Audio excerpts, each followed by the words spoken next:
say I can't speak so much on the physical abuse part, but the only part that I'm advocating for is if you're not taught a healthy relationship and you've never been in a relationship, then you're bound to be subjected to emotional abuse. And emotional abuse is way more complicated than it may seem. However, at some point you will realize that you are being emotionally abused. That's all I wanted to say. Okay, man. Because No, let me say this before you go. Like again, I empathize with everything that you're saying, but I honestly I see that emotional abuse stuff as an excuse too.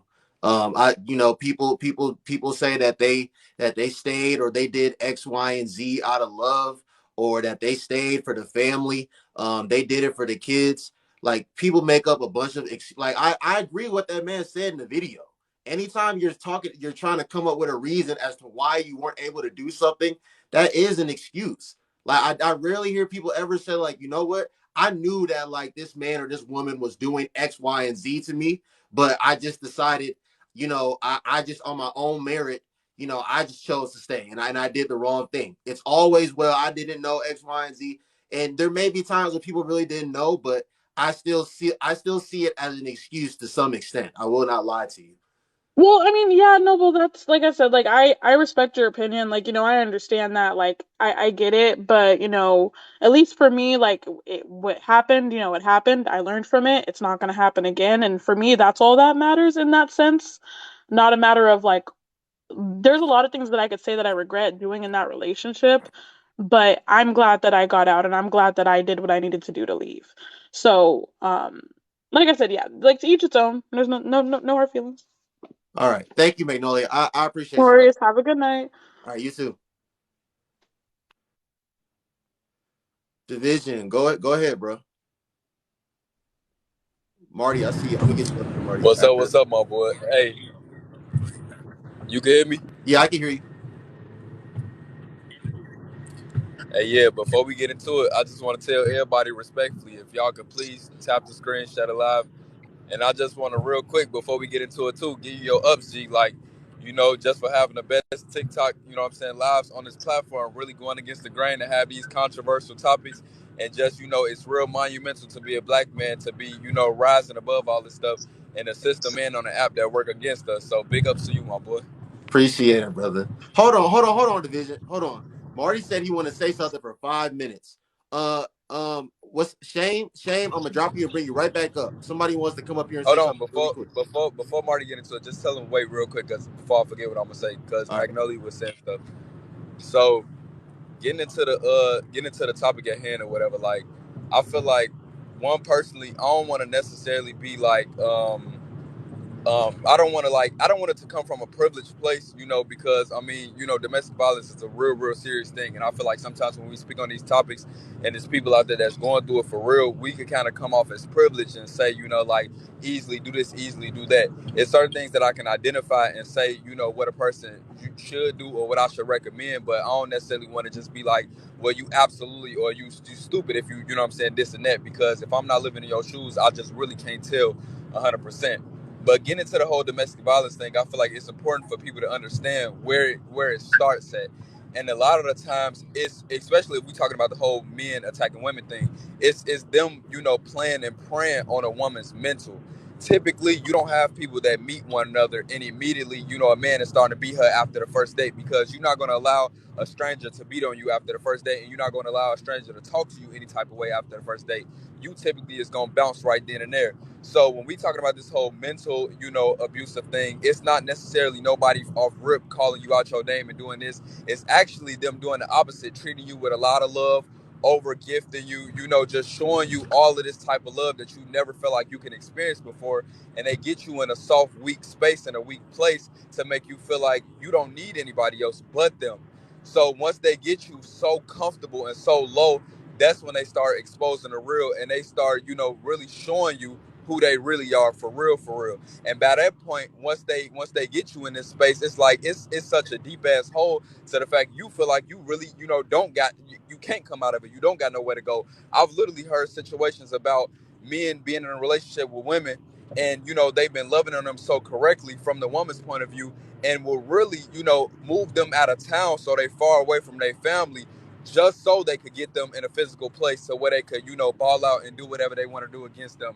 So I feel like in a situation when it comes to domestic violence or whatever, of course we all essentially want to be like, leave and don't stay in a situation where somebody is beating on you. But again, it's not that easy. And I give a hypothetical situation as far as when people say save up a job and do this and do that.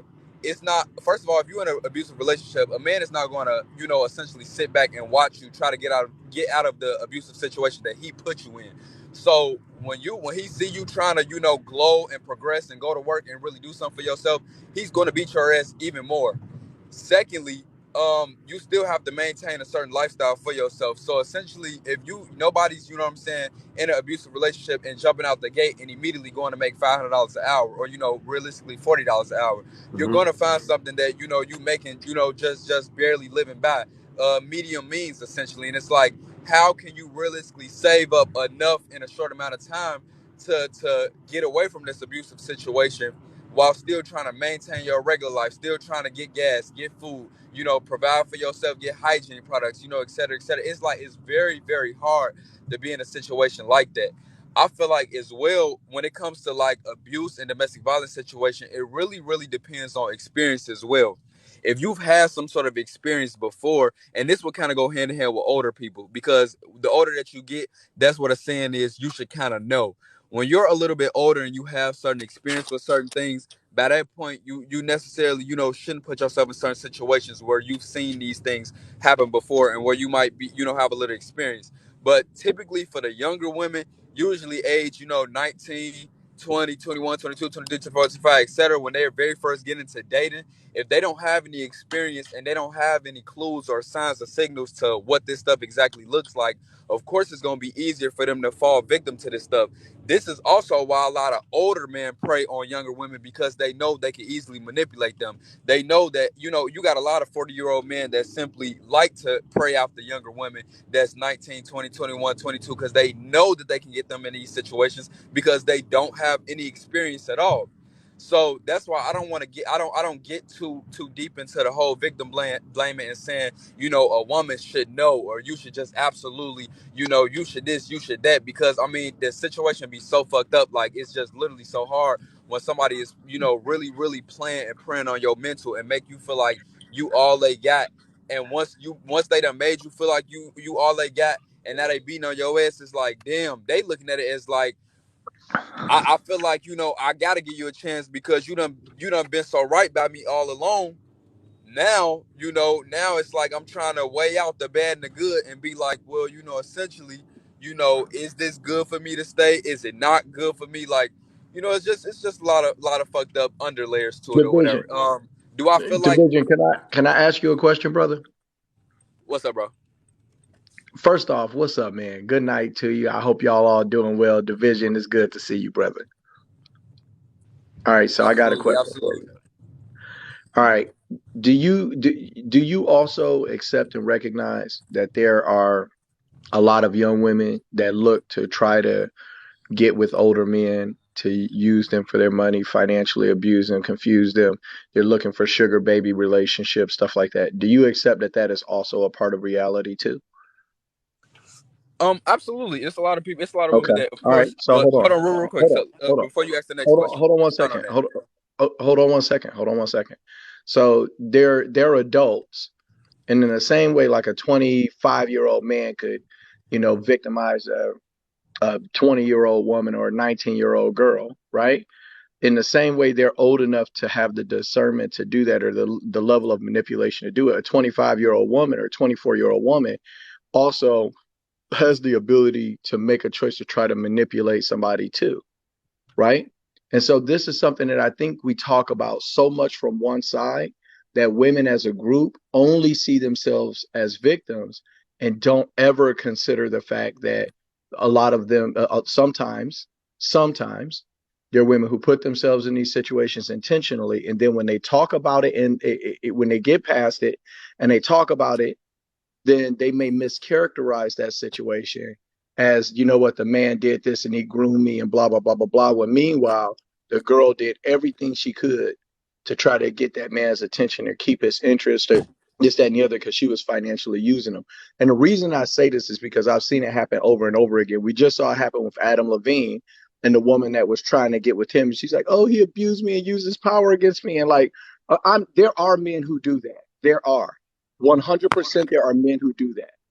Okay, but there also are a lot of women who are seeking out these sugar baby relationships, and the same women who are in the chat right now cheering on about, yeah, say that, that's what abuse, like blah blah blah, are liking and commenting and sharing videos where girls are saying, get the bag, if he didn't got the bag, the blah blah blah blah blah, get with an older man, you can take his money, they do this, they can do that, get yourself a sugar baby, a sugar daddy, a zaddy, or this, that, and the other. So I just, it seems disingenuous to me, right? If we just give them the white hat and be like, you know what, this is some one way violence that happens, some one way abuse. It just seems, for me, it's disingenuous.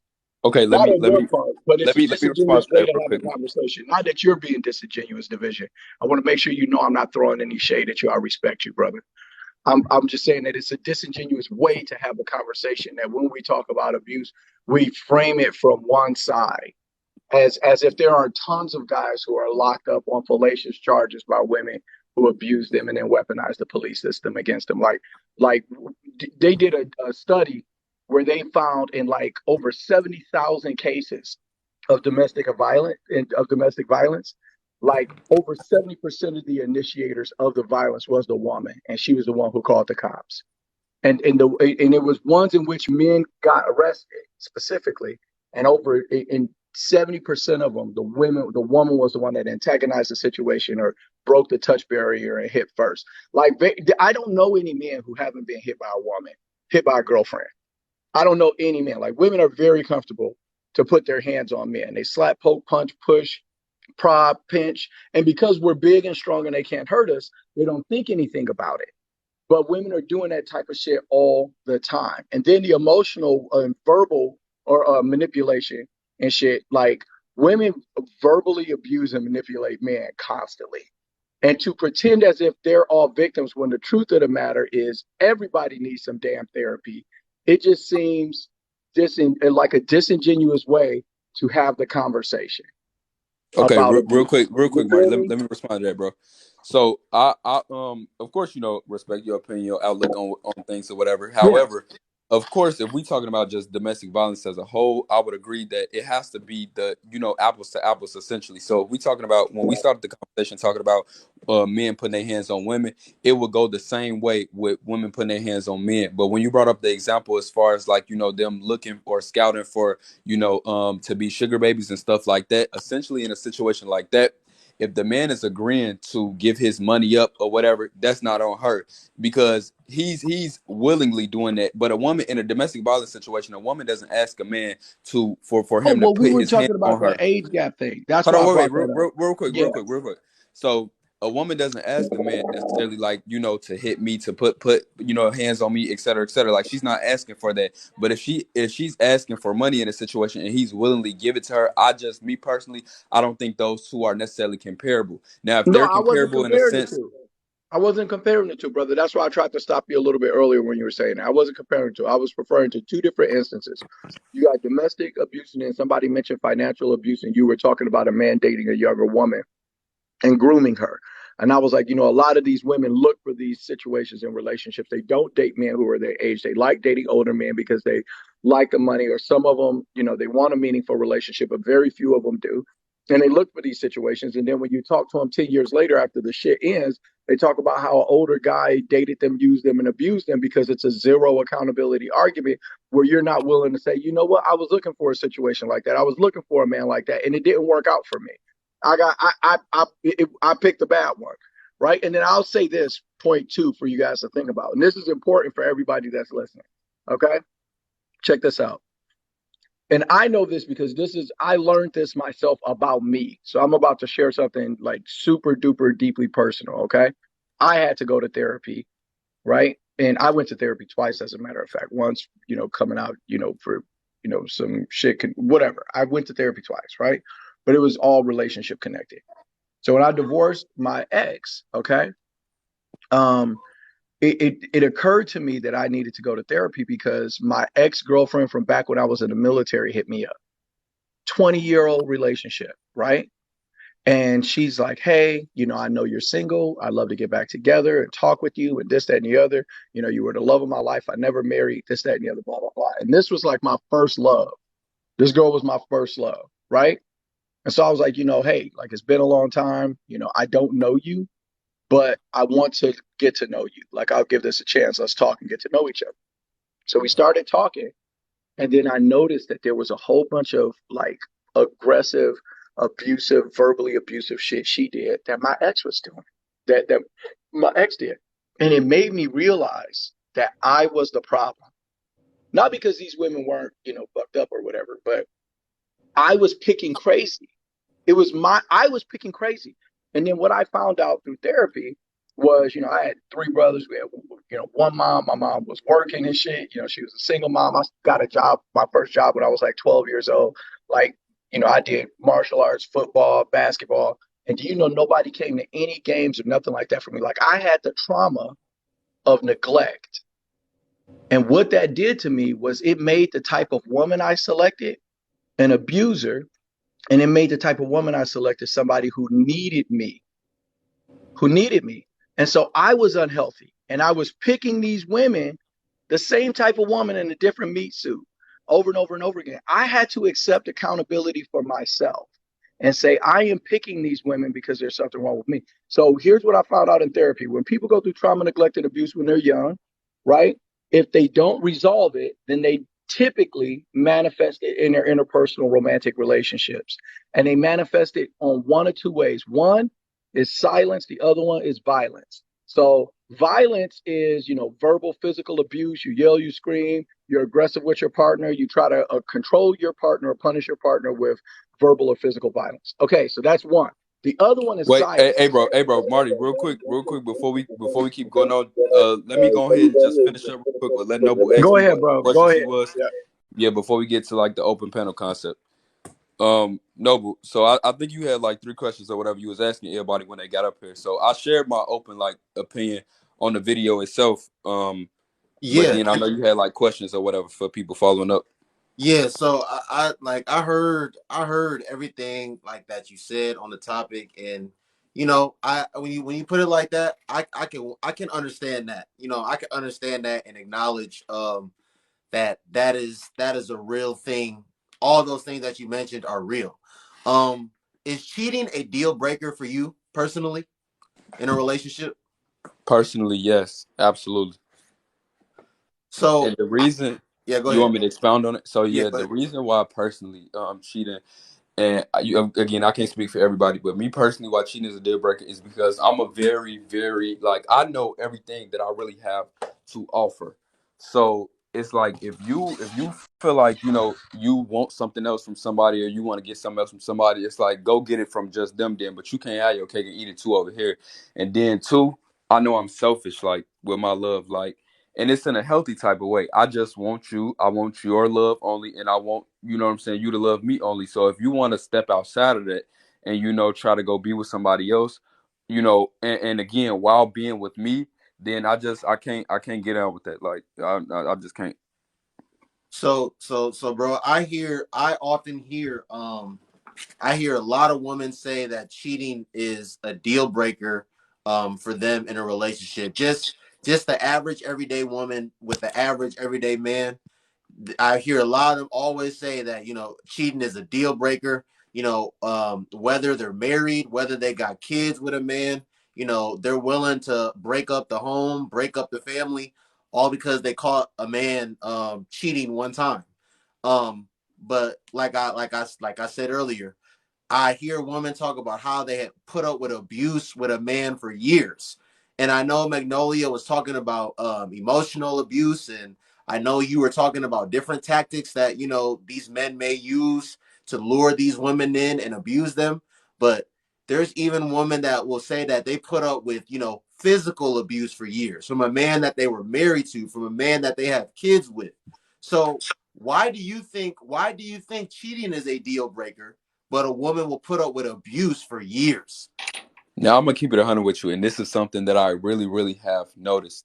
and this could go for both men and women essentially. But when it comes to the whole, not sticking up for cheating or immediately leaving for cheating, but then stand when it comes to any type of abuse, whether it's mental, emotional, or physical, is because without actually realizing it, or I guess admitting to it, people kind of associate abuse kind of as like, they're getting some sort of attention. So if you look at it in this aspect, it's like if a person is emotionally or mentally abusing you, or just being real disrespectful, and y'all got a toxic environment where they cussing you out, or they call you all type of names, a person to look at that and be like, okay, well, at least I'm getting attention from that. Like, I know they can't be possibly doing it with anybody else, because they sitting there spending their time cussing me out and calling me out my name. They're not going to admit to that, verbally or wholeheartedly.